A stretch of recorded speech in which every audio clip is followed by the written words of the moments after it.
What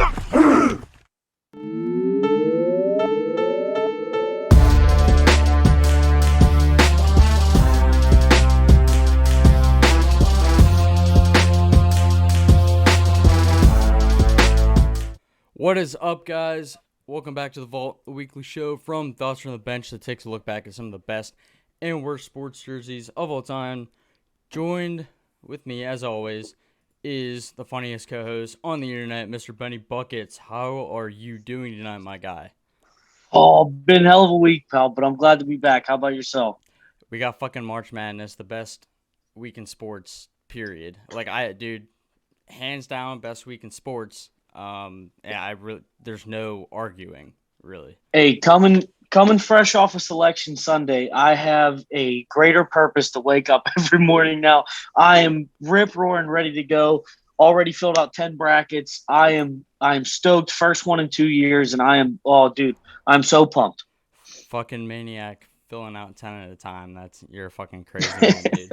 But in honor of March Madness, we do have a very, very special guest on tonight's show. He is a good friend of Thoughts from the Bench founder, Deke Whiten. Been on the show a few times. We'll get into it too, but I was watching Two Beers Deep a few weeks back, and he was on. I texted Deke in the middle of the fucking interview. I'm like, we need to get this guy on. Like, this guy's fucking perfect. He runs a fucking awesome podcast. It's in my rotation now. I really, really enjoy it. That it pretty much revolves around college basketball, but they touch on a lot of stuff. Big WVU basketball fan. I've loved our other guests so far, but I'm very, very excited to bring this guy on. Ladies and gentlemen, welcome on our boy Garrett. G, how are you doing tonight, my guy? Bro, this is me, man. I'm trying to get the shots right. My dog's trying to jump in on this shot right now. But I tell you this, man. We're as you guys said, Selection Sunday just happened, and I tell you, like, it is the best time of the year in sports. I think we can all agree on that. It's Christmas for sports. That's what it is, man. Like just being able to fill out pen and paper now. Of course, we're all doing on ESPN, punching in, but like growing up and putting it into pen and paper was always special. And then just being able to get that first week, the Thursday, now it's the Friday, Saturday games or whatever. But those first few rounds, man, there's nothing better than that. Just hoops all day. Dude, it's unmatched too. It's like, I remember growing up and you have like your 2 or 3 brackets like printed out. You're like carrying it around with your books in school, like flipping through, like, all right, which ones are hitting right now? You're like scrambling through trying to figure out like what you're looking like going through like the first 2 rounds. It's a madhouse. I love it. Oh, the panic in like the last minute picks before the game started. Like you have a bracket all set out, and then you're going back and you're scratching shit out and putting new stuff in because you change your mind at the last second. Like, because it's the most unpredictable sporting event that happens every year. Unfortunately, not last year, but that's why I'm even more stoked for this year. Every team's got something to prove, and I cannot wait for the games to begin. Well, G. No, go ahead. I don't want to interrupt our guest. Go ahead. No. I'm just saying I agree. I know that's not a great take by me, but I'm just saying I fully agree. Take. Yeah, not a hot take. Not a hot take. But I agree. Well, G, like I said, man, before we hopped on, we appreciate you so much for coming on the show. Like, just like I said, and I've told the story before, but I was in the middle of the Two Beers Deep interview, and I hopped off Twitch. I was just watching it on my phone, and I was listening. And about 5-10 minutes in, I was like, all right, like I'm gonna text Deke right now, get this guy on. Like, you're like probably one of the better guests. And hopefully you live up to this. I don't wanna hype you up too much, but like I was very excited to bring you on. So I guess to just get it started, if you could just introduce yourself, what you do on your show, a little bit of background, how it got started, all that stuff. For sure, man. I'll try to keep a long story short. Like you said, my name's Garrett. People call me G. And me and my old college roommate, we started right when we graduated. I want to say about 2016. we both went to WVU, as you touched on, big hoop guys. I mean, he played on the baseball team. We did we love sports. We just like sports a lot, but basketball in particular. And we were both graduating. I ended up moving up to Pittsburgh. Muff, my co-host, ended up moving back to Baltimore. And we're like, man, we got to stay in touch though. Like, of course we talk to each other every day, but it's just like in a different way because we always just BS about this stuff. We were listening to podcasts at the time of, Joe Budden. I really like Jalen and Jacoby a lot. I liked a lot of other ones, just anything and everything. I like music, but it's fun to listen to other things also. That's where podcast came in. So we just said, hey, why not? Who cares what, like, if anyone listens, whatever, let's just start it. We didn't even think about that, at the beginning. We just started it. Right. And we got some cool guests on in the beginning. Like, it was some were just us. It was almost like every other one. It was like us, then a guest, then us. We got some old WVU players that, I from doing photos and stuff like that. I was able to just be like, hey, could you come on? And everyone was cool about it. If they had the time, they'd come on and we talk, March Madness or basketball or food or anything and everything. That's kind of what it is. So it's, as you guys said, is an emphasis on basketball, especially right now. We're of course milking the March Madness stuff, but besides that, I mean, we talk food because everyone loves food, obviously, and we like food. And besides that, we talk music. That's probably like the main categories and just everything that we kind of grow up on. And that's why I appreciate you guys having me on here because I love nostalgia. I love, as you guys, throwing it back in the vault and seeing what some of these old jerseys and old school stuff is. So that's kind of Day One Lifestyle in a nutshell. But like I said, I'm real excited to be on here likewise and break down some of the stuff we're going to break down today. Yeah. And Ben, I mean, feel free to, cut in if you want to, but I feel like it is kind of cool just hearing like, and me and Ben we're old buddies too. So like we kind of, where'd he go? Ben said, oh, well, thank you. I'm disappearing from you. I got swapped on you here. I know, dude. Ben, where'd you go? We got some technical difficulties. We're off the rails already. It's all right, man. This is part of it. This is part of all of it. People understand that. Yeah.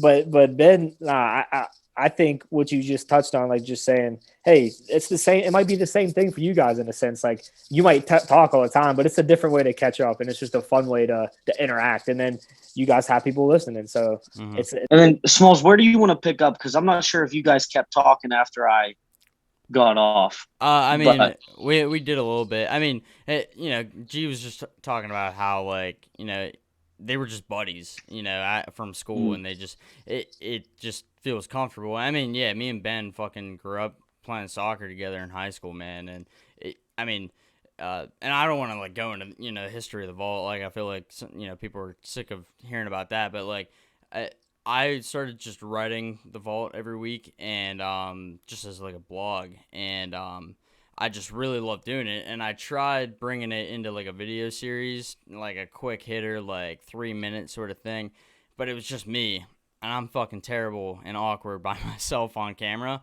So I kind of quit for a little bit. I didn't release anything, and then I wanted to bring it back though because it was something that I always kind of wanted to do.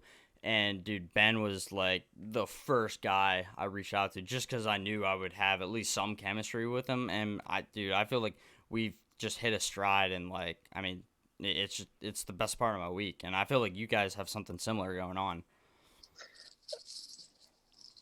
No, I think that's actually a very good point. And because I did, after we got to see you being on Two Beers Deep and being featured talking to Deke, and it was almost an instant thing. And I remember Smalls texted me and was like, hey, we have to get him on the show just because I feel like you fit the personality, you fit the vibe of what we try and do. And because you have such a similar show, just with a broader variety of topics, but the foundation of your podcast is so pure, it's so genuine, and it's built just off of friendship that goes into pop culture and different interests that you have. And I think that's why we resonate so much with what you do, is because that's something that we aspire to do. So one question that I did have for you is, and this is one that I usually don't ask a lot of people and might be more of a challenging question, but where do you want to go from here? for your show, like to progress? Like, what are the next steps for you moving forward? Yeah, you know what's funny, man? We had my cousin on the other day. He's really big into technology. He's doing some really good things down in Austin right now. And we had him on because he was talking about NFT and the Top Shot and all that stuff. And he was just like, man, you guys need to put this as an NFT. Like, and me and Muff are just laughing. He's like, I'm serious. Like, who cares if no one puts $1 up? Like, what if you got to like Joe Rogan's level one day and then like someone's like, hey, I had the first day one episode, you know? And like, it's funny to think that, but I think I'm going to talk for my co-host too, but I really think like we're really enjoying where we're at right now with it. Like, we both do a lot of stuff, kind of like he does a lot of cooking videos. If you go to his Instagram, like, he does all kind of cooking stuff. And then I do a bunch of videos for different things and stuff. So it's like, we both have other things where it's taken away some time. I wish we did have more time to really put into it. You know, I think that's the one thing that if anyone asks me like, hey, what is something you wish you would have done differently from this point, like 4 or 5 years in, is consistency. You know, yeah, there he is whipping it up, but just consistency because like we've took time off, but it's because he moved and I had to do this for a couple weeks and I'm like, hey, you know what? Let's just take a break because life hit, you know? And it's like, we could have got on there and record. And it's a lot of times, you know, some of our podcasts, it's like, okay, they're probably okay. Like maybe we had better, you guys know how it is. Sometimes you have better weeks than other, but I think sometimes we just were like, hey, let's just step away for a second. We'll catch back up on it. So maybe that was like a thing that I wish we could have done differently, but at the same time, it's just part of the process. And like, I think we're really finding our spot again. You know, like I said, we are kind of milking March Madness. We're getting guests on almost all the time, but that's something we're not second guessing it, man. It's just coming to us. And it's just flowing. So I think in the future, I think we're going to get back into putting out some clothes more, you know, just some merch for fun, not necessarily us on or anything like that, but just podcast related things and brand related things and try to keep doing some fun stuff. Whether maybe the podcast isn't necessarily for you, but there might be something else for you. And I think you guys do a great job with that with Thoughts of the Bench. Like, it's just like, there's, you know, different things that you could pick and choose. Maybe you like movies, maybe you don't, maybe you like jersey, you know, like there's different things that you could still support it, you know? And I think that's kind of where we're trying to get to, where, you know, there might be something for you there. And I love that take just because you're not shoving your product down anybody's throat. You're saying, hey, maybe, you know, our flagship isn't something that interests you, but we got something that might pique your interest. You know what I mean? And I think that's why us, and not only just the two of us, but also Derek and other guys that are a part of Thoughts from the Bench, like what you do, is because I feel like we are on similar paths in the sense of we're going to do what we do because we're passionate about it and because we enjoy doing it. And if someone else can benefit from it, then that's obviously the perfect situation, and we're going to put out enough that hopefully there's something that you like and is worthy enough to share. So I love that take. Yeah. Also, real quick too, I would love to have Muff on. I would love to have the both of you guys on. You know, I feel like that'd be like the ultimate collab right there, because I feel like he's got some shit to say about jerseys too. So yeah, man. One other question I have, how do me and Ben become cool enough like you guys to have the guests on that you do? Like all these fucking like ESPN analysts and, you know, Division I basketball coaches and shit. Man, well, first let me say this. Our next guy, we're trying to get old Huggy Bear. You know, like I said, we're big West Virginia guys. I was just going to ask, bro. I was just going to ask if you had plans to bring Bob Huggins on the show. I mean, we would love to. You know, I think Bob's an interesting guy, and like we know mutual people. I can't sit up here and lie and say, oh, me and, you know, we're tight by any means, but like something for me was just like I think I kind of broad, but like I do a bunch of photos and videos. So with that, like for example, I got to go on the I don't know if you guys got to see the TBT tournament. That it's like the, you know, the old alumni teams, basically like a lot of college. Yeah. So 2 years ago, I went with the West Virginia guys. And, you know, I knew most of the players then, but then they really got to kind of know me because we were with each other for like a whole week, you know, and like that was a fun time from just going bar hopping, going eating food, you know, whatever. We're with each other all day. So, you know, that's what they're like, oh, you did say you got a podcast. And I'm like, yeah, anytime, you know, let me come on or whatever. Like, I'll come on. So that was major, like helpful to be able to just from that stuff kind of be like, hey, can you come on? You know, it's a lot easier to do that, I guess. So I mean, luckily, been blessed with some situations like that where, for through a connection or something like that, it was just like it made it simpler to come on. And for the most part, I will say all the guests, like we do kind of know. I think besides this past maybe 2 in the last like couple times, everyone else like we've kind of known before going in. So I think that makes it a lot easier for the most part. Yeah, no, I agree. And just because this is the March Madness episode and y'all do talk about college basketball, how far do you think your Mountaineers are going? And I'm gonna be biased. I think we're a Final Four team. I will tell you guys that. I'll tell you this.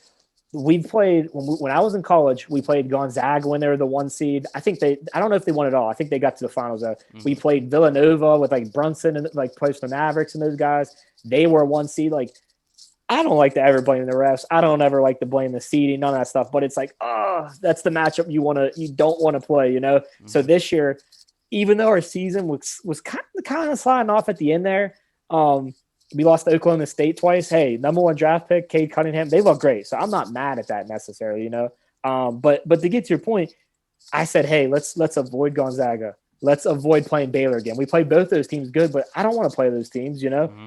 And then I'm like, ooh, maybe we'll be a 4 seed. We ended up being a 3, and we got a chance to, if things go well, knock on wood, maybe we'll match up with Houston. And I'm not saying Houston isn't any good, but guys, I mean, at the end of the day, they played 1 ranked team this whole year. So listen, they are by far the weakest 2 seed. I couldn't agree with you more. So, I mean, I'm obviously very opinionated, and I'll tell you what, I'm a Pitt guy. So West Virginia isn't necessarily my favorite team, but you guys got some straight up ballers this year. And that last game that you played Baylor was just a heartbreaker. I mean, it's not like you guys lost by a shit ton. You technically hit a shot to tie the game at the end, but, they didn't count it because of, they said that the release was late or whatever. But I think West Virginia, you guys have a really good shot at getting to the Final Four this year. And in a couple of my 512 brackets, I got you guys going there. So but no, man, I mean, and I respect the hell out of Bob Huggins. I think he's a great coach. We've seen some really good athletes come out of there. And I think that you guys actually have a really good shot this year. And to get a 3 seed, I think ends up working for you guys really well. And I definitely see you at least making a decent run.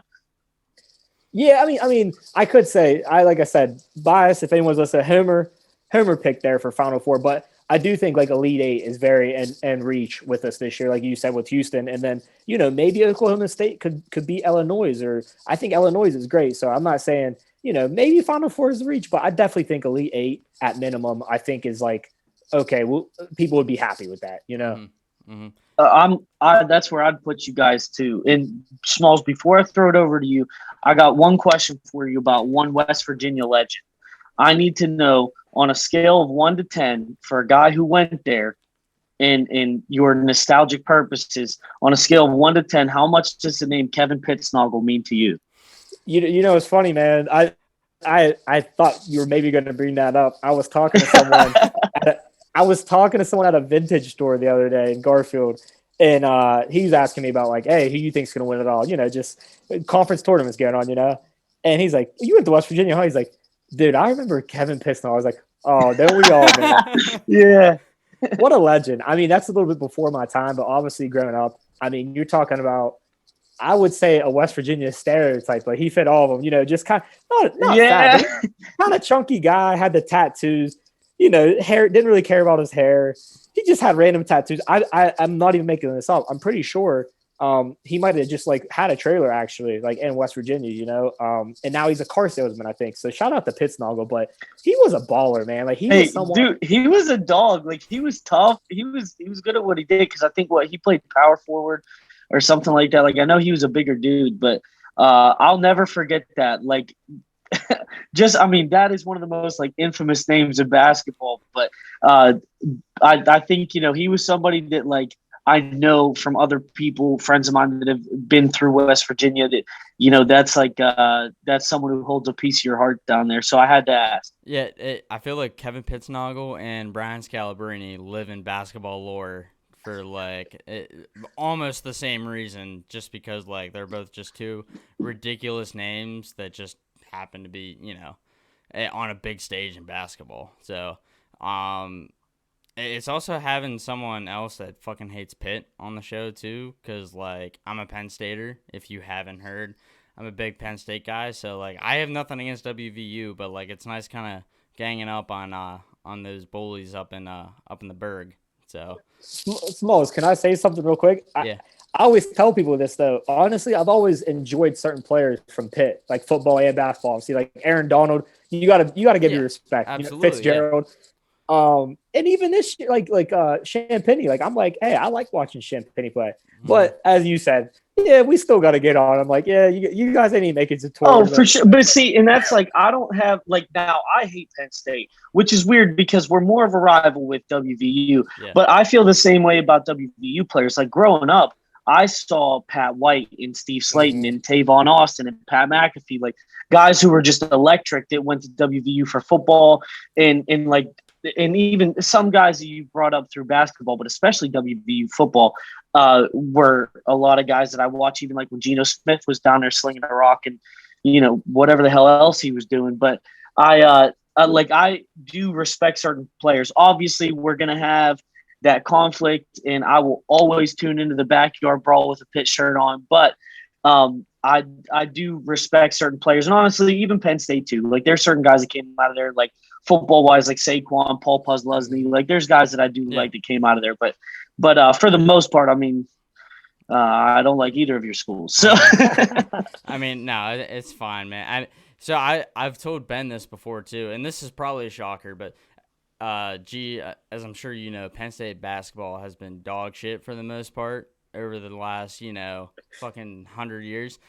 So growing up, I grew up in Pittsburgh. I was a Pitt basketball fan because I had nothing else to fucking root for. And like, yeah, you think like Aaron Gray, Levance Fields, and like I told Ben that, and he was astounded at that because I'm like Penn State fucking through and through. Like, yeah, I still think you're full of shit. I'm not full of shit. Well, if they were good, I mean, they were good. So it's like, you know how you were when I was younger. It's like, that team's good. Yeah, exactly. And I mean, Blair, all those guys. Yeah, exactly. And like, dude, I mean, Penn State basketball has been, I mean, now we got shafted last year because of COVID, and we actually had a legitimate team. And then it came out that, Pat Chambers was saying some pretty sus things out there. So, that run kind of came to an end. So, I feel like that always happens to our coaches in one way or another. So I'm not going to get into that. Well, hey, with us talking about all of this college basketball, let's get into the topic that we have for tonight's show and jump right into it. Yep. And as always, tonight's topic is going to be brought to you by our lovely sponsor, Marshall Fitness. Marshall Fitness is ran by a friend of the show, Will Marshall, and it is your online personal training resource that offers personalized workouts based on equipment, goals, and personal preference. And they have personalized nutrition goals based off of the app MyFitnessPal, and he will show you weekly support and any questions that you might have. We obviously have known Will for a while, Smalls for a long time, and this is just a dedicated guy who is well trained. You can follow him. You can find his social media here on our screen. But one thing that is nice is if you are still concerned, whether it be about the pandemic or even just having to go somewhere new, Will be able to connect with you online and still train you virtually. And, he will construct a personal plan to you based off of what you have available to you. So it takes out the weird consultation. If you're, afraid of meeting a stranger, they'll be able to do it with you virtually with not having to be around other people and still get you to meet your fitness goals. So please check out Marshall Fitness, our lovely sponsor. And Will, we thank you as always. All right. So this week's topic brought to you by Marshall Fitness. I mean, we talked about it already. It's March Madness season, boys. The best week in sports. And what better topic to bring in March Madness than Cinderella stories? I mean, this is why people watch March Madness, to see bracket busters like through and through, and just the teams, and we're going to get into it, but the teams that just like come out of nowhere, you've never heard of them, and they just come out and shock the world.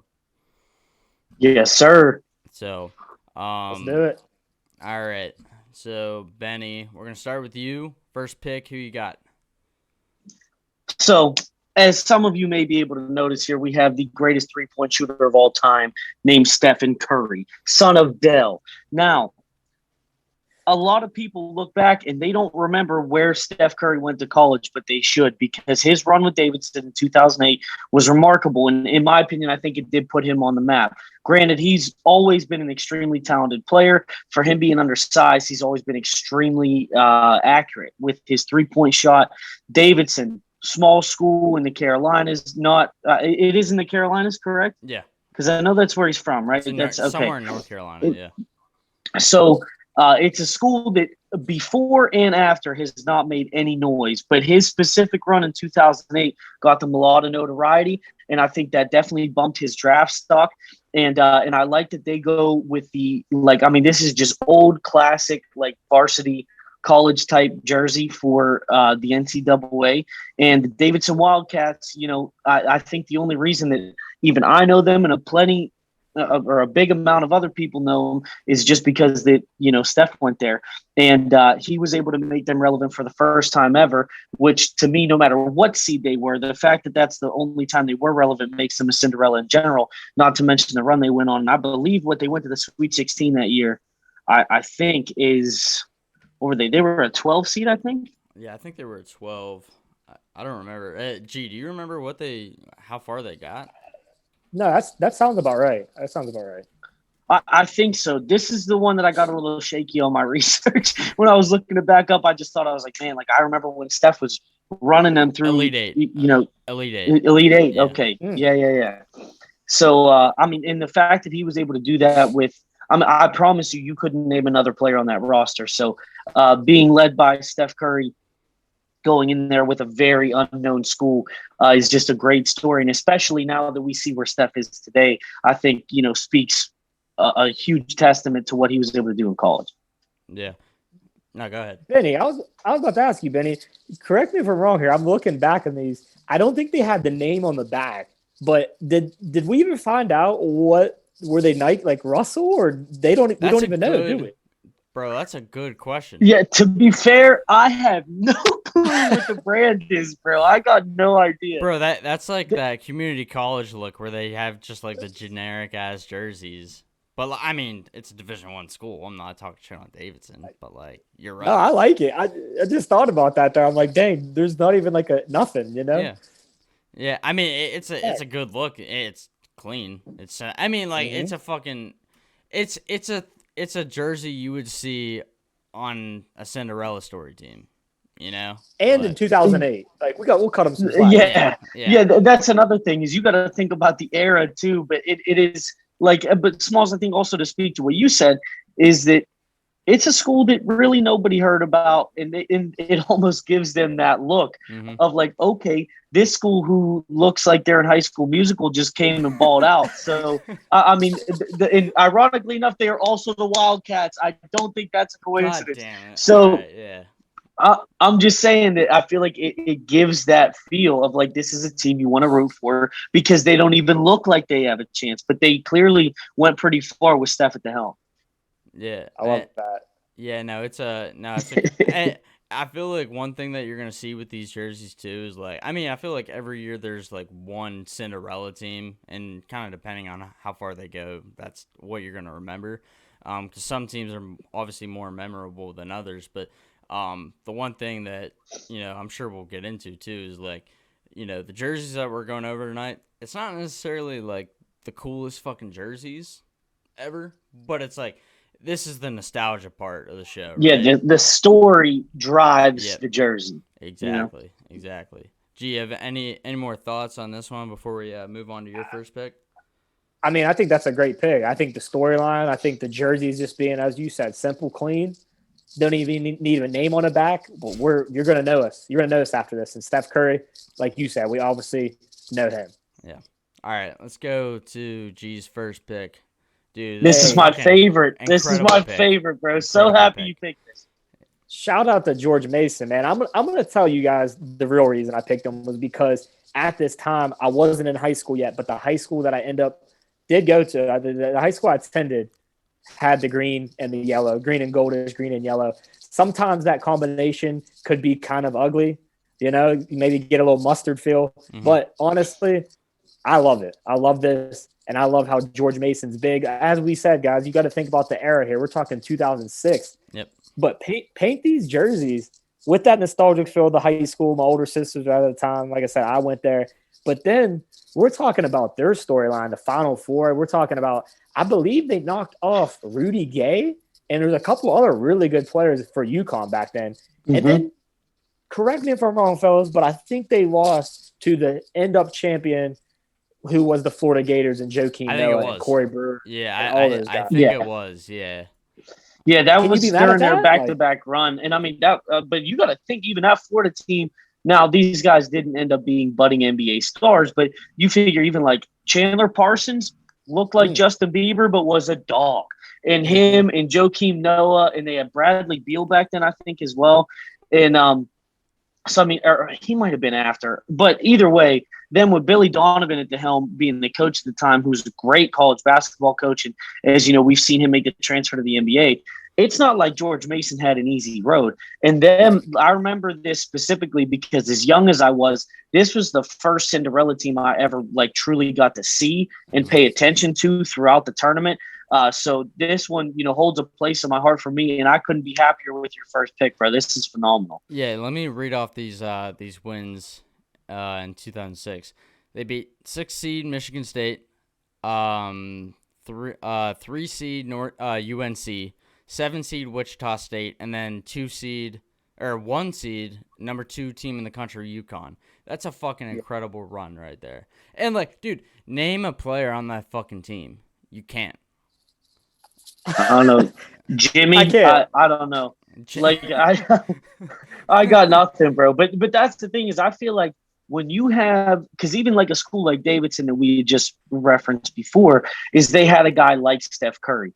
This was a team where nobody heard from these guys ever again, and I think that makes them the pinnacle of a Cinderella story because these are all guys you've never heard of and you never will hear of, and they still made that deep of a run in one of the most impressive runs in NCAA tournament history. Yeah, and tacking on to that too, I don't know how big of a basketball school Mason was before this tournament, but I can tell you right now, they're a huge basketball school. I live 15 minutes down the road from Fairfax, where George Mason, their campus is. Dude, they don't have a D1 football team. They don't even have a football team. When people tailgate, they tailgate basketball games. Like, basketball is that school. And I don't know if it was before or after this team, but like this team put George Mason just on the map. Because I guarantee, unless this team made it all the way to the Final Four, no one would have even known that George Mason was a fucking school, you know? Yeah. And again, no brand on the jersey. That's a great Cinderella team look right there. So can't talk shit. I was about to say, fellas, we're hitting the trend now. Yeah. Yeah. All right. I feel like that's one that pops into everyone's head, and you stole that from both of us, and that's fine. That's fine. Like, no, literally, he texted me your picks, and I was like, "Damn it, man! Like that was my number one."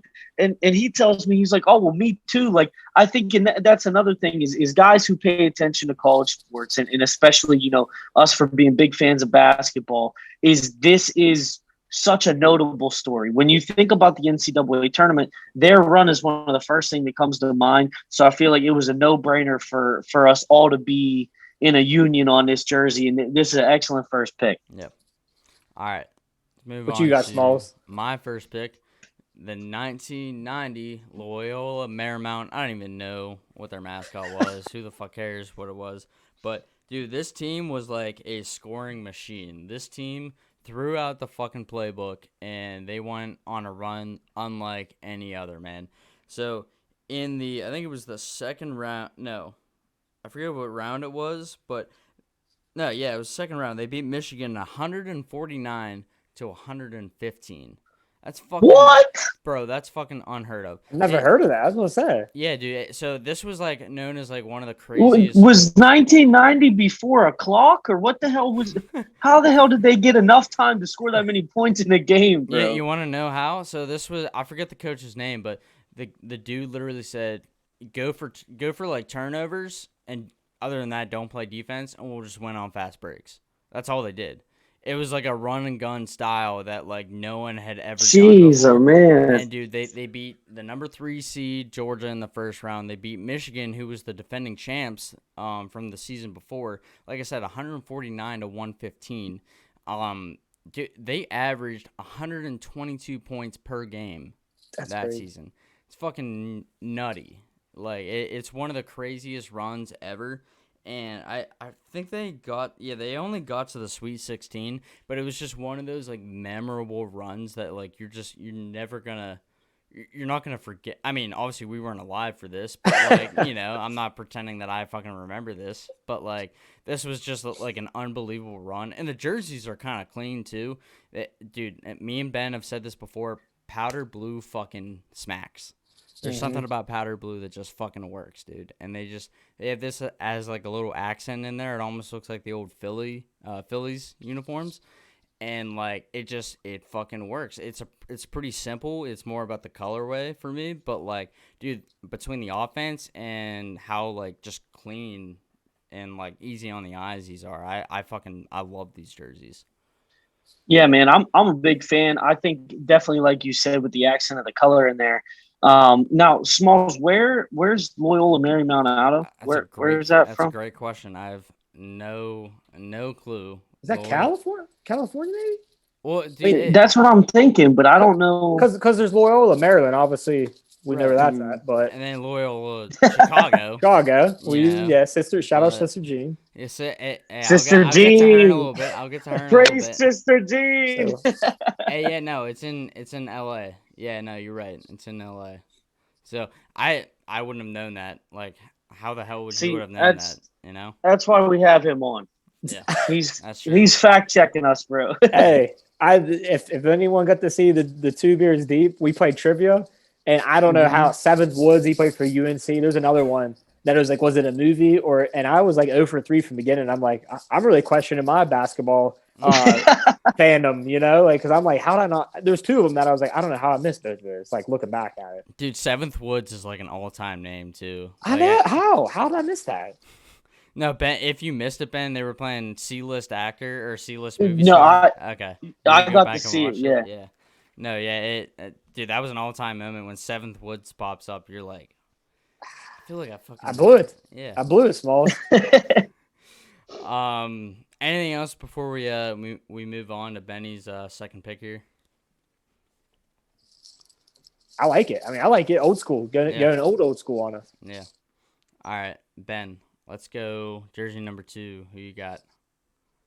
All right, this is another one that holds a special place for me. This is the 2011 VCU team led by now Texas head coach Shaka Smart. I got to see a lot of guys that came out of here, not came out of here, but played here.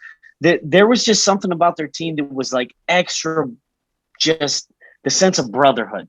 And I know that that's with every single sports team, but if you go back and you watch these games, it was like every time out, at the end of every quarter, at the end of every game, like these guys were just tight. They were hyping each other up. They were an exciting team to watch. They were fast paced, but also lockdown D. I mean, it was like everybody hands on their knees, like on ball defense, like man to man. They were just a tough, gritty team to watch, and they were good, man. And I mean, it wasn't for very long, but they were one of those teams that people thought like, oh, good for them. They won in the first round, and oh shit, they won in the second round. And, and like they kept pushing forward for a team that they were like, yeah, you should have known about us all along. And it did put VCU on the map. It got Texas, their head coach, putting Shaka Smart's name out there. He was very young at the time. A lot of people, me included, at this time in the tournament, thought that he was like an injured player, like standing on the sidelines in a suit. I was like, oh, like this dude plays for them. No, he's their head coach. And I think that him being younger, the players were able to relate to him a little better. And they did have this brotherhood connection that was just so fun to watch. And plus, obviously, being a homer myself, the black and gold is nice to look at too. And especially seeing it from a school that Smalls, I know, is probably also decently close to you. Yep. Down there. But they look good. They play good. And this was just a team I love to root for. Hey, I gotta say, VCU, even today, I feel like, and Smalls, you can correct me if I'm wrong, but down there in Richmond, man, they really enjoy VCU. Like, even though Shaka left, like I still feel like that's a strong basketball team, and like you said, the brotherhood thing. Like I feel like that's still going on down there. Yeah, no, it is. I feel like Richmond. I mean, Richmond's it's an interesting place because like there aren't a ton of places in the U.S. that are like college basketball towns. You got like Durham. You got obviously Chapel Hill. But Richmond, I mean, they got the Richmond Spiders, who also have, I would say, a pretty historic program too. And then you got VCU, and they're both in the same town, and they just go wild for college basketball down there. I don't know what conference VCU is in. I don't remember. A10? Is it A10? I know Richmond, Richmond Spiders are I think A10. it is. I want to say VCU also is, but yeah, dude, they love their basketball down there, dude. But and Benny, this was bald Shaka, right? This was young bald Shaka. Yeah. Yes, yeah. This was shaved head, like big razor Shaka Smart, bro. Like this, yeah, man. I think that's another thing too is for anybody who follows college basketball, he's just a pretty likable guy. And I think that there's something to be said for when you like the coach, you like the team. When you get to see who the leader is of that squad, if they present themselves in a way that's appealing to you, you want to root for them and you want to root for, what they are producing. And I think, Garrett, just like you said, is that they're still prevalent today. They made the tourney again this year. I mean, but I think this team was the pinnacle and the turning point that made VCU a school that was on the map for basketball moving forward. Tell me this, Benny. How are you feeling? We got our first Nike sighting, right? Three down, no logo in sight. Now we have our first Nike sighting. How do you feel about if you look on the far right? He's got the like the one strip. I can't remember, but for some reason, I have a feeling that VCU and around this time with Nike, they didn't have it on both sides. It was like a thing where it's like we're gonna put a strip on one of the back. Did you notice that? I see that now. Yeah. But I did not until you pointed that out just now. I was blind as hell. I didn't see that at all. But that's actually a really good point. I don't know. We gotta maybe get a current VCU player, have him do a nice pirouette, spin around, so we can see what's going on. Yeah. What, you think they couldn't afford the other stripe? Like Nike paid a premium. They charged on it. I think Nike, man, was just trying to do interesting stuff, They're Virginia Commonwealth, not First Commonwealth, so they probably didn't have enough funds, to end up putting that shit on the other side. All right, G, anything else before we move on to your second pick here? No, I like this pick too. Like I again, here comes Mr. Hot Take, but legit, I've liked all of our picks so far. Like I think we're on point. No, he just doesn't want to ruffle any feathers, man. He just wants to get it. I hate them all. Your guys' pick sucks, man. All right, bro. Let's get to your second pick here. Oh, look at this photo, man. Shire, Gordon Hayward, right? Is that John Shire? I think so. Yeah. For Duke, but so this pick was funny for me because honestly, I love Kemba and Benny. I'm sorry, brother, for bringing this up. I know you probably saw this on the timeline the other day, and I know it brings back crazy. I'm sorry. I'm done. I'm not even going to say that.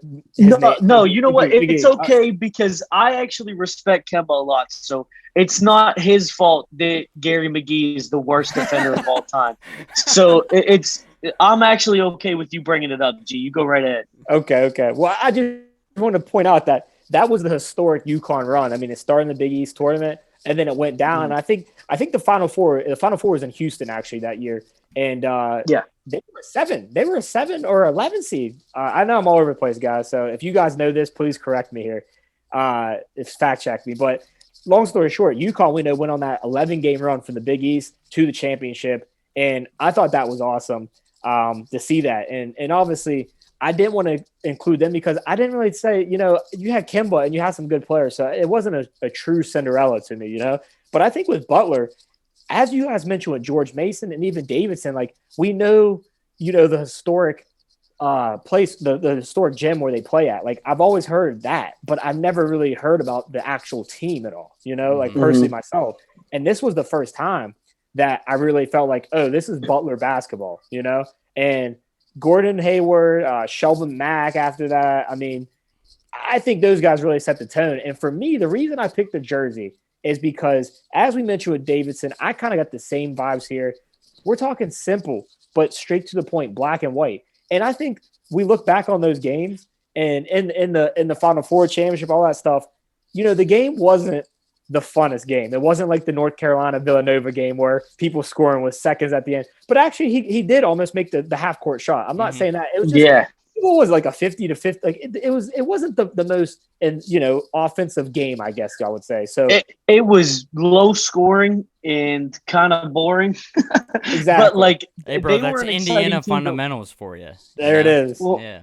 Listen, but they were still entertaining to watch. They were a team you wanted to root for, and especially another one of those things is you had a young nerdy coach in Brad Stevens. It was like somebody that you like to root for, and you had Gordon Hayward. That was just a likable guy. I mean, I still think he is, but he kind of like Steph grew his name at a small school and made a path for himself into the NBA. And another thing that a lot of people forget, Butler didn't only do this one time. Yep. They went back to back. Mm-hmm. And they ended up being able to get to the championship game. Now, unfortunately, the Final Four, and I mean, they shit the bed both times, but they still made two impressive runs when no one counted on them for a second. So I feel like this is a great pick because they're almost a double whammy being a Cinderella story. Yeah. No, I was just about to say, Smalls, like, that's incredible to do, too. Like, that's what you guys are asking about WVU. Like, I'm hoping if we get to the Final Four, guys, I'm ecstatic as a basketball fan because, like, that is such a hard thing to do. And for them, like you said, to get their back twice, that's crazy, man. So, like, but I like the route. Like you said, they were – maybe they weren't the most flashy team, but they're still fun. But at the end of the day, that's what that jersey reminds me of, man. It brings me back. Just simple, black and white, but they handled their business, and they did it twice in a row. So yeah, and going back to UConn, I just want to read off because we did talk about that UConn that year. So they were 9-9 at the end of the Big East regular season. They win 5 straight games to win the Big East tournament. Then they went on to beat Bucknell, Cincy, San Diego State, Arizona, Kentucky, and they beat Butler to win it all. That's a crazy run. Right that there. is nuts. Yeah. How about this, fellas? Do you remember who played on the San Diego State team against Kemba? Kawhi.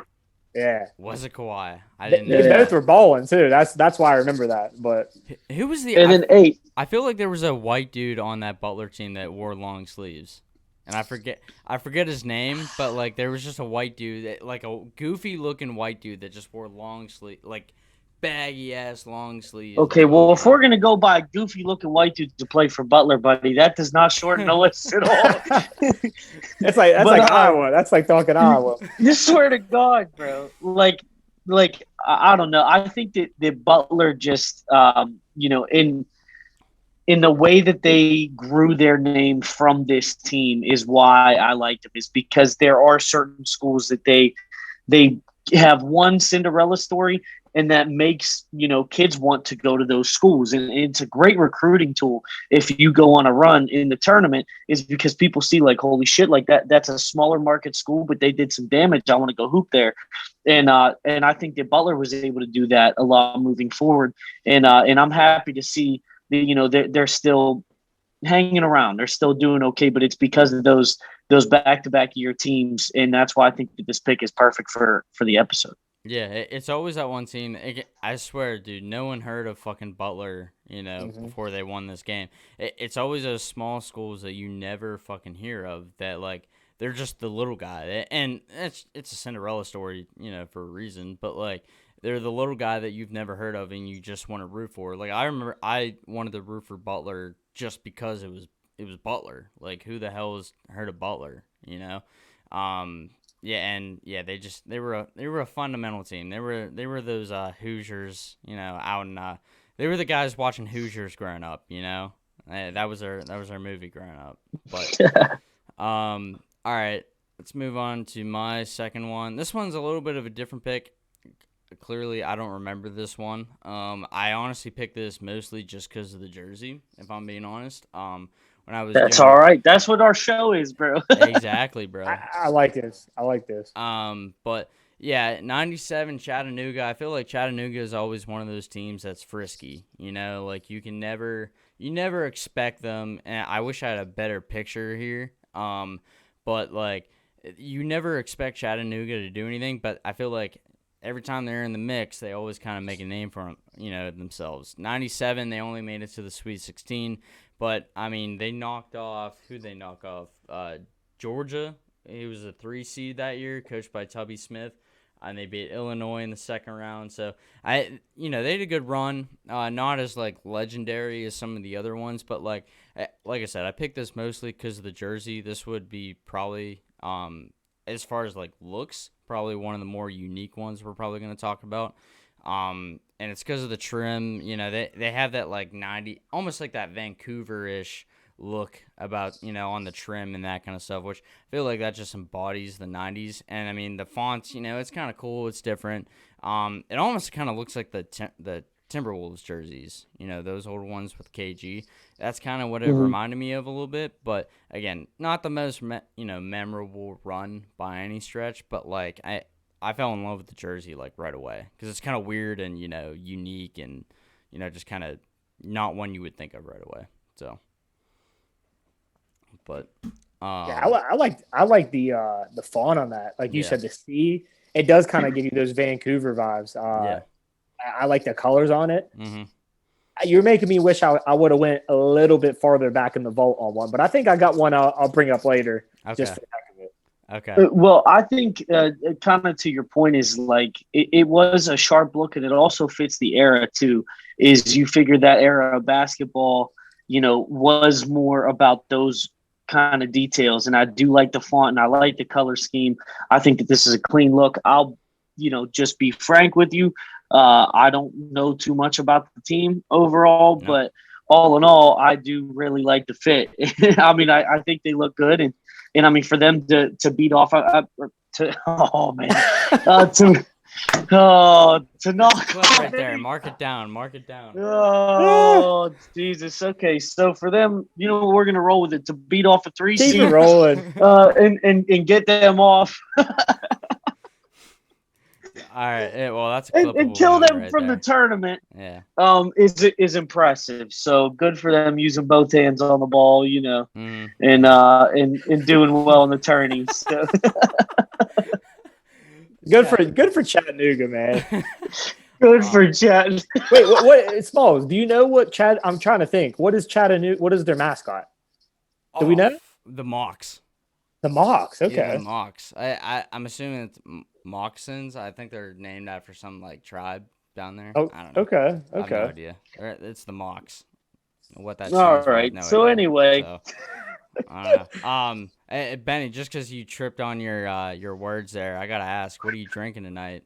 So, just so you know too, Benny, I have a beer pretty much every show. Benny, I think for some reason just, he kind of leaves me out to dry every week. Well, so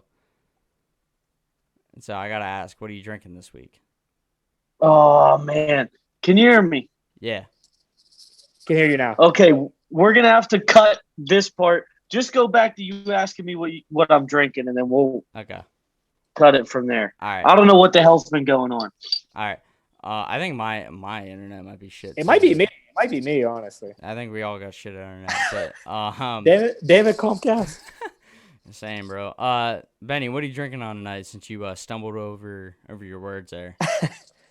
Well, I've been trying to not leave you hanging as much.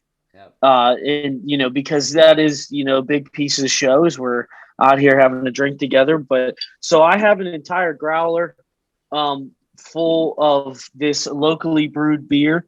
I gotta be honest, I do not remember the name, but I do know it is 9.2%.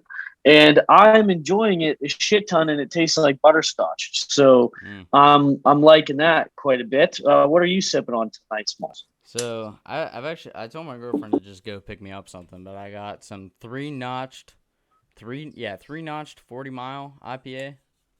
I don't know. It's got like a, that's a brewery logo right there. Yeah, I see all 3 notches. Yeah. So I think you're good. Yeah. Now, fellas, tell me this. Now, I go on two. How come I go on 2 beers deep? Right? I come with a beer in my hand. All those guys said, "Oh yeah, we're done." Someone was capped out for the day. Someone was on the energy drink. Someone was on the water. I said, "Come on, guys." And now look, I'm empty-handed, and now you guys are like, "What we drinking tonight?" Well, I mean, Oh man, I'm sorry. yeah, that's on me, bro. No, I I should feel have told bad. you to come prepared. That's on me. No, That's a bad it's host right there. hey, BYOB, it was on me. I could run in the fridge, but it's all right, man. I'm gonna enjoy your guys' drinks through the screen. So I feel like All you right. are. Ben's talking about beating off teams over there. So, hey, cheers, buddy. Yeah. cheers, Yeah, I don't fellas. know if that would make you really want or really not want what the hell I'm sipping on right now. Oh man. All right, Ben. Let's go to your third pick here. Absolutely legendary pick. So I'll just be frank. I know barely a goddamn thing about this team because it was way before I was ever birthed. But NC State being able to make the run that they did, looking at these guys, they're holding a trophy. And I actually just really like the old school jerseys. That's kind of why I picked it as well, is because they do have a Cinderella story that Smalls. I'm going to probably lean on you a little bit here. But this to me is like out of the movie if you're watching a college basketball team, what they are supposed to look like. Red, white, standard, varsity stencil up top is the font with old school blocky letters. Like this is fundamental basketball jersey from the birth of the sport on. And I like that they are the Wolf Pack. I think that's a cool ass like mascot thing that they got for themselves. And I like that they don't overdo it, and they still don't, even till today. I mean, they have obviously progressed a little bit in their style, but overall, I like the red and the white. They don't veer too far off. They keep it simple, but it's clean, and I like it. And NC State, from what all the elderlies have told me, is that this was a fun team to watch. So. Yeah, I feel like, dude, it's the Jimmy V SB speech that like my mind goes to, because it was Jimmy V the coach that took him there. And have you all seen the 30 for 30 on this? Yeah, absolute classic. Like it's one of the must watches. Like I feel like 30 for 30 always does a good job, but Survive and Advance is like a must watch. But yeah, dude, Jimmy V, what a fucking legend. I mean, you got to tear up too watching those. Oh, those in his story, and I mean the fact that ever since they've made an award after him, and I mean he was just a great guy from what you're able to see, and and especially watching the documentary. I obviously did not get to see him coach, but from what I saw, there are things that I feel like a lot of guys, growing up, if you do pay attention to that, and especially if you grew up in that era, that he was somebody that you would want to strive to be like. And him being able to coach that team to the success that he did speaks volumes as well for this team. So that's also something to take in. And I think this year they were Smalls. Well, I mean, they don't fit the double-digit Cinderella story, but I think they were a 5 seed, and they ended up winning the whole thing. I think it was which 6. They were a 5 or a 6. Yeah. But I know that that's something that may not seem as crazy as like a 14 seed, making big pushes, moving on. But typically a 5 or 6 seed is not walking away with the title. You usually got a 1 through 4. It's going to take it home every year. And especially back then, it was you had your top teams and everyone else was just there to fill spaces. And they made some noise, and they brought home the trophy. Ben, I can't lie to you. This was the team when I said, I should have known one of you guys were gonna pull it out the vault. This was my old school one. I love this. Like you said, man, just the classic college script, just state across it. Red and white, keep it clean, keep it simple, and win the title. And like you guys said, add in Jimmy V to the mix too. Man, just let the tears flow a little bit now. Yeah, and dude, they beat Houston that year when they won, and that team was fucking stacked. That was like, I think it was Hakeem Olajuwon, Clyde Drexler. Like that team was like unbelievable, and these guys just came out of nowhere and put some work on them. I I gotta fact check this. If someone's gonna listen to me, like, dude, you're totally off in this way. For some reason, though, I think Kelvin Sampson, the coach for Houston currently, I think he was on that team. I could be totally wrong there, but I'm gonna look that up, and I'm gonna let you guys know off air, unless you know. Hey, I was gonna say y'all two got a better shot at that because dude, there's no way I would remember that. No, I feel like I heard that maybe like on a broadcast or something. I would never know that either, but I could be totally wrong. Look, Smalls is like, yeah, dude, you're shot. Hold on. I'm trying to. No, dude, he was definitely not because he started coaching in 1979. Was he? Well, okay. No shot. Wait, was he the coach? He wasn't the coach, was he? No, he wasn't. No, he wasn't the coach. He was an assistant coach at Michigan State. Okay, I'm tripping. I don't know what made me think of that. Right, because then he coached at Oklahoma. So I'm tripping. I have no clue what I was thinking of. Don't cut okay. This. At least you didn't say they beat somebody off, so it could be worse, bro. Yes, Calvin. Yes, Sampson's not there. Nope. Yeah, put some respect on the name, bro. Kelvin Sampson, not beating people off. Hey, I tried bigging him up. I tried saying he was on a great team with Clyde in there. Hey, I think that might be the hashtag for this episode. Beat him off. Hashtag beat him off. Oh, dude, no, that should never be a hashtag for anything. I don't think. I don't think that should be used in any. It shouldn't be used. It's more your demise than anything else. It's not. All right, G. Let's get. This is. I was a little upset you took this because this was. This was so swaggy. Another one that was on everybody's list, bro. Go ahead. Of course. So swaggy, man. So fun. Just for some context here, guys, my favorite NBA team was Lob City. I love Chris Paul, point guard. I love Jamal Crawford. I love both those guys and how much they can handle the rock. JJ Redick, I mean, whether you love or hate him in college, that guy can shoot the lights out. That's you got to love that. You had Matt Barnes, you had Blake and DJ in their prime. And why I'm bringing this up is because I love that team, but this team gave me those vibes of we're going to throw it up at the rim and we're going to dunk it on your head. If I'm not ooping it and dunking on your head, I'm going to take off from the free throw line and try to dunk on your head. And to me, I just love that confidence because we're talking about a 15 seed that upset Georgetown, a number 2. And then they did lose in the Sweet 16 to Florida, but their run wasn't the longest. But I'm telling you this, as far as exciting runs that I can remember, this is a team I flash back to. And with that said, we're looking at the jerseys. Shout out to Nike. We got the Nike, but it's a different blue. It's a different green. It kind of reminds you of a little bit of Florida, at least with me. It's giving me some ocean vibes, or just like I said, just a different Florida vibe. Yeah. So I actually do like the jerseys, but definitely the run and the storyline behind it made me even enjoy these more. But I think the jerseys and their style of play, I can just categorize it as it's entertaining. Yep. Yeah. Dude, and they were such a team that was like you said, was captivating because they were doing shit that we were seeing in the NBA.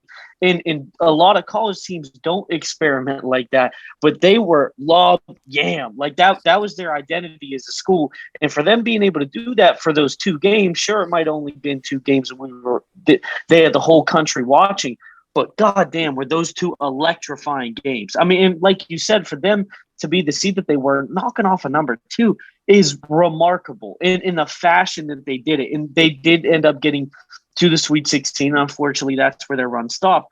But I think that this was an exciting team to watch, and they do look clean. If we're going to talk uniform-wise, this might actually be my favorite of all the teams we brought on just by the look of the uniform.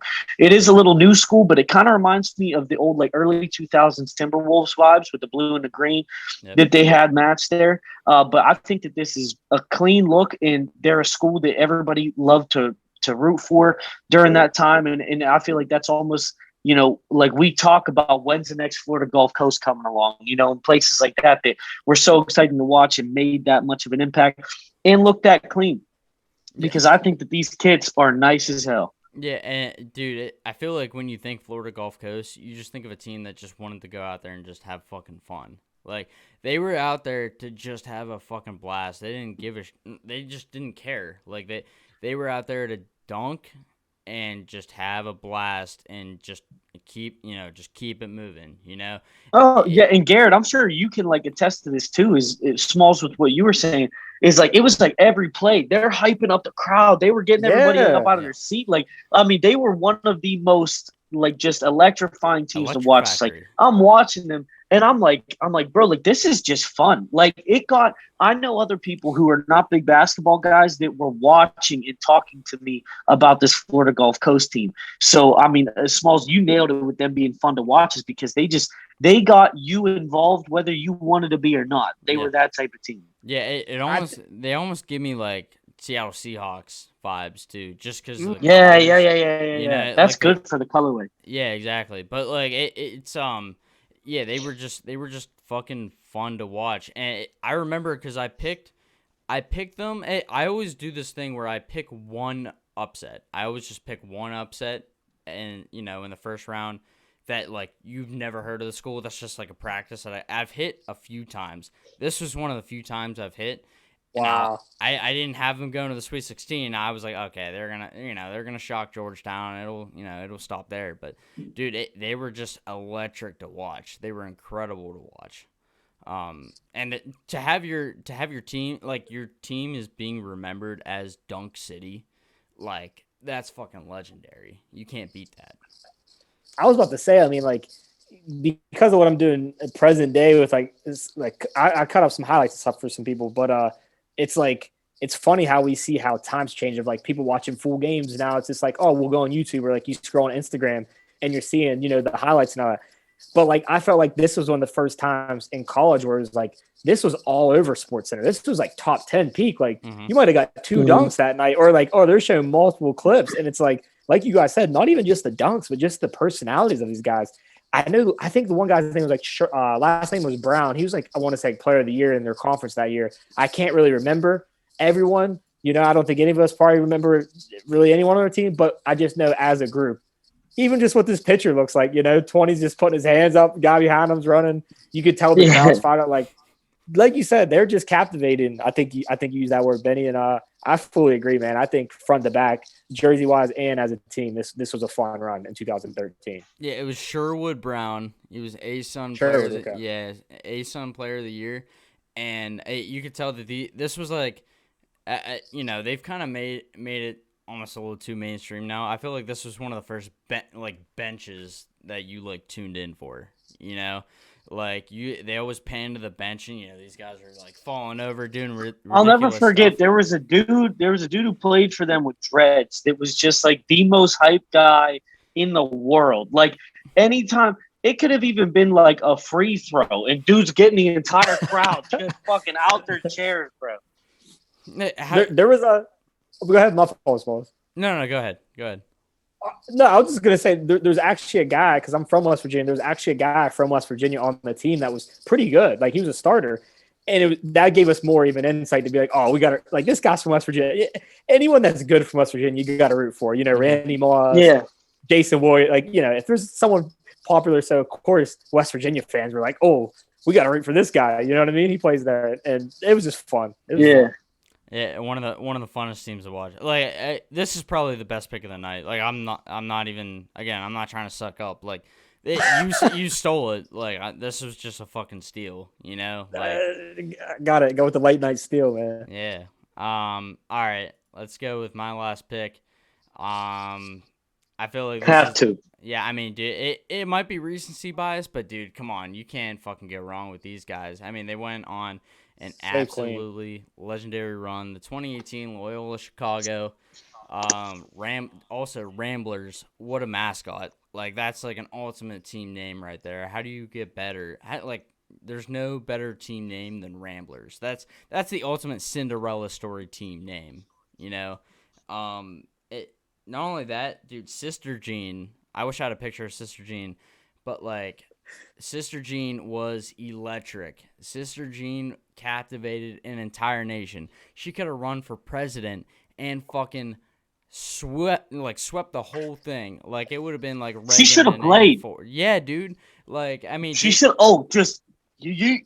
Dude, and you could tell she was just having fun with it. you think like what she was probably like 99, 100 years old, like 100-year-old nun would keep it like no, dude, she was hype. She was like, no, yeah, my boys are going like the whole way. The fact that these guys made it to the Final Four was incredible. Like it was a legendary run, and I'm not pretending that I knew anything about it. I was listening to the Pat McAfee show. This was a dark horse pick for these guys. I had them going to the Elite Eight, and then they even beat what I had them going to. And I only had it because of that show, but like there was something about Loyola Chicago that was just fucking magical that year. And add in like the uniforms were pretty slick. Like I like the colors. Like, dude, I'm a sucker for cursive. I like the font. Yeah, the cursive is sick. Yes, sir. Beautiful. And I mean, it's a uniform that you remember. It just kind of sticks in your head. So that font is beautiful. I love the cursive. Yeah. Well, I think that like when you think of Loyola Chicago, I will admit my first thought, Sister Jean. Yeah. That's number one. But second is how they looked on the court, because I actually really like the burgundy and gold, and that script is just poetry. I mean, it is what you want to look clean, to look sharp. And to me, it's like, hey, if we're going to make a run and we're going to show out, we might as well look like we're here to show out. And I actually love these jerseys too. I think that this is a clean look. Mm-hmm. Yeah, I mean, you can't beat it. And again, it's Sister Jean made the pick. I mean, these are sick. The run they went on was sick. But Sister Jean was the reason that you got to pick these guys. I mean, this was the pick.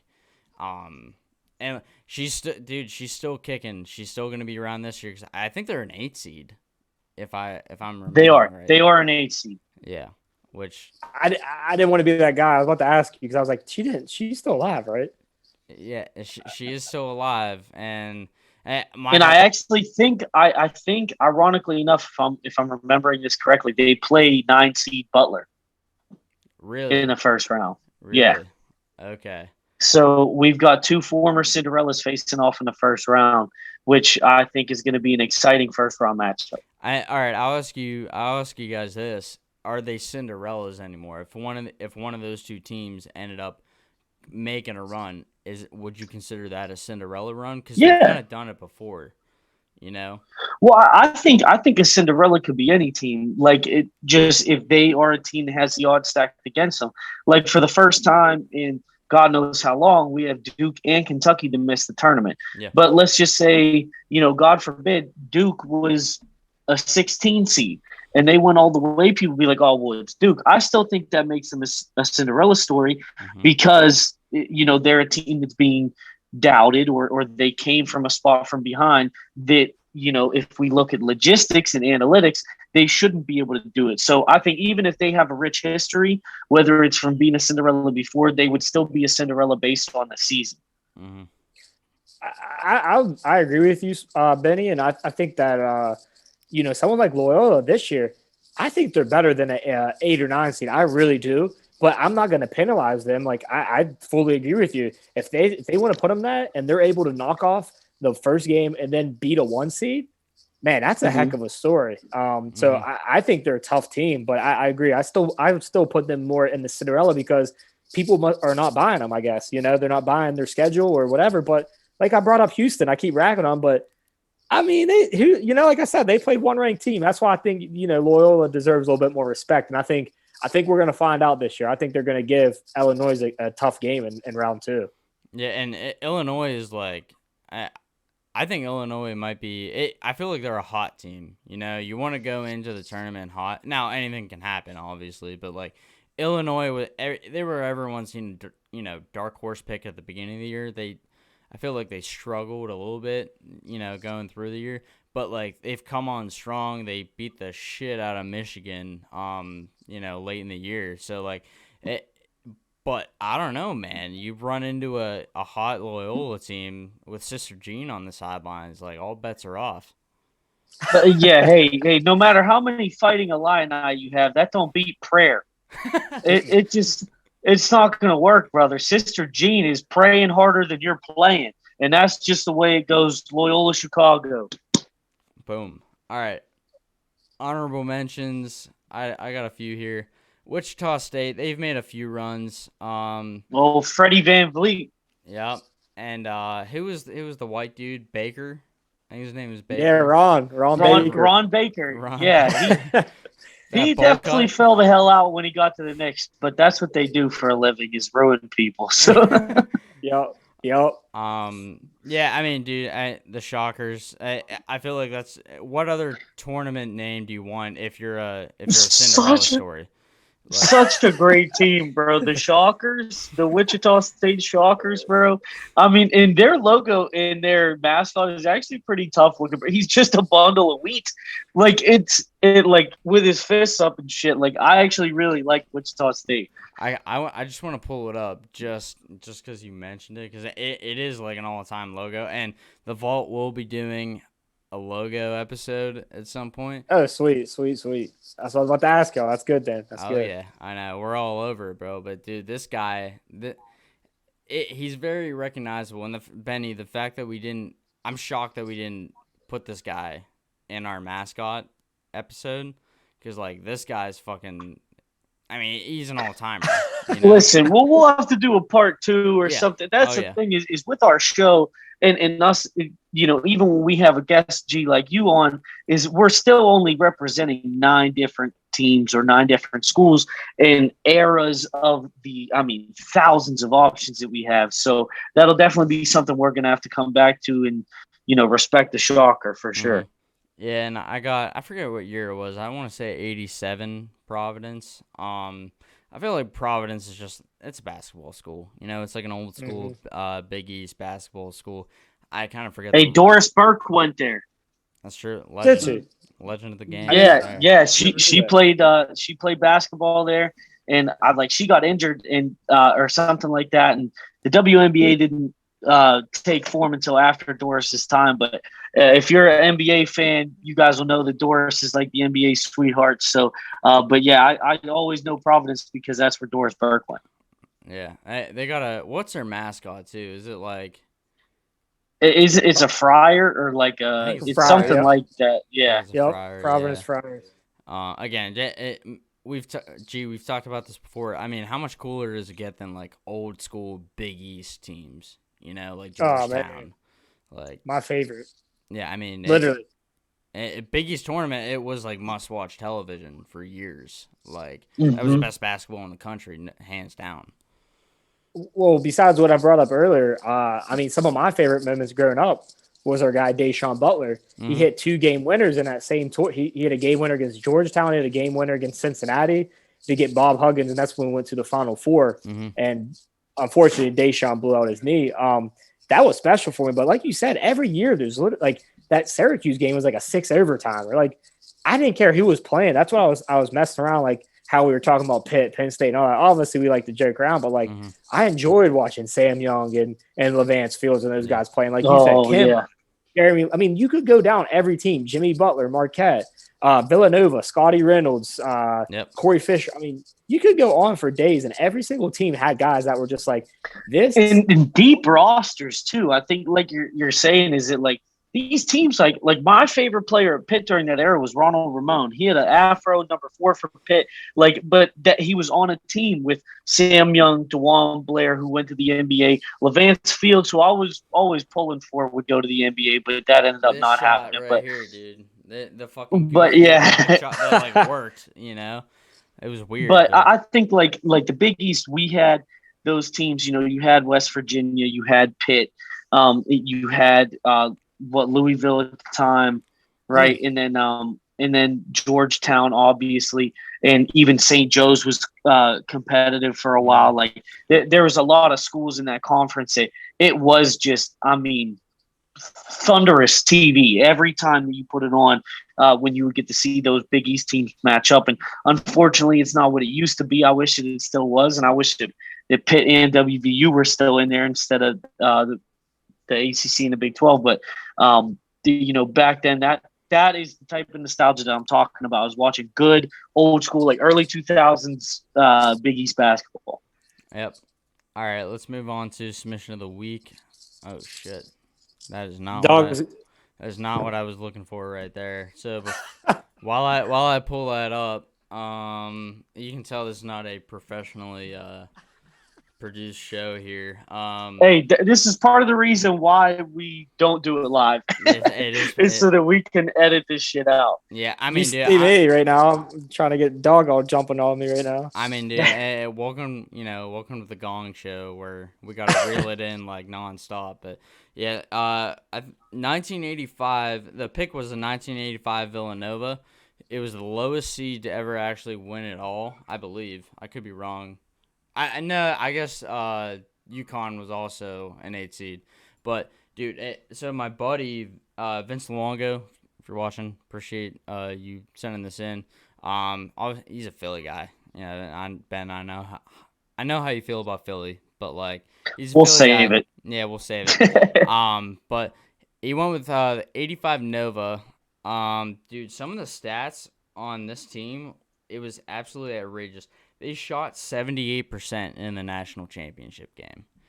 Wow. That's fucking absurd. Like that's like You got to figure if you're hitting 3 out of 4 shots in the national championship game, I mean that is unheard of. Yeah. You're winning that shit. Yeah, you're definitely winning that shit. And I mean, dude, again, it's just like it's a classic jersey. I feel like Villanova, again, it's powder blue, but like they got just simple jerseys. The classic college stencil look. Like it almost looks like you would watch just a generic sports movie, but that's just what it was, and it worked. It's not like it didn't work. So, shout out to Vince. Thank you, for the submission of the week. Dude, this has been like an awesome episode. Like I've had a fucking blast, Ben. I don't know how you feel. Oh, I mean, man, it's been a pleasure having you on. And you are obviously welcome back anytime. I think you fit great here. You made great conversation, and I feel like you really fit the theme of our show. And anytime, we'll definitely be shouting you out. So everybody, please, go check out Garrett's stuff. So Garrett, if you wouldn't mind just reiterating to the people where they can find you. For sure, guys. And like I said, I'm definitely down to come on again, and you guys come on our show. Whatever, however you guys want to do it. I had a great time today, and like I said, just appreciate you guys having me on. But you can follow me at all social platforms at Fabs FABS 304, and then if you don't have to do that really. Just if you want to keep in touch with the podcast, it's at Twitter DayOneLifestyle. We post a lot on there, just goofy stuff and all that in basketball. And then on Instagram is DayOneLifestyle, all spelled out. So gotcha. No, yeah, man. I want to have you and Muff on the podcast because, like, just listening to you guys, I feel like you guys would fit seamlessly. It'd be seamless. Like, it'd be so easy to have you guys on and just like bullshitting, cutting it up. Like it'd be like just talking with a bunch of friends. And I feel like it'd be perfect. Yeah, man, I appreciate you coming on, and so I want to have you on again. Do you have any other sports that are like what are your other like? I know college basketball is your main one, but like what else? What else are you into? I mean, like I said, I played. I like basketball, obviously. But I like football, baseball. I mean, I like a little bit of everything, but. Like I said, Muff played a little bit of time at WVU. Mm-hmm. So I mean, definitely baseball. I mean, I always appreciate baseball jerseys, in the third. Hey, we're big on that too, bro, because there's a lot of clean looks throughout baseball. So we'll definitely throw that around next time. But again, Garrett, seriously, man, can't thank you enough for coming on. And it truly has been a pleasure to meet you and to have you on the show. And you are welcome back anytime you want. And don't be expecting or surprised if you start getting some messages from the both of us to come back on soon. So listen, man, anytime. I'm serious. Feel free to hit me up. I'll get on. Muff will get on. Both of us will get on. It don't even matter. But I won't come empty-handed next time. I'll have a brew on here too, fellas. All right. Sounds good, brother. Sounds good, brother. All right. So, all right. Appreciate everyone tuning in. This has been the Vault Weekly Show where we take a look back at some of the best and worst sports jerseys of all time. This has been the Cinderella Story, March Madness episode. Probably one of the best ones we've done to date. I feel like this is an absolute banger. So, I'm getting you guys crossed now, you know, like, It's all good, man. G, I appreciate you coming on the show, man. Guys, cheers, Benny. Raise that bottom. All right. Cheers, pal.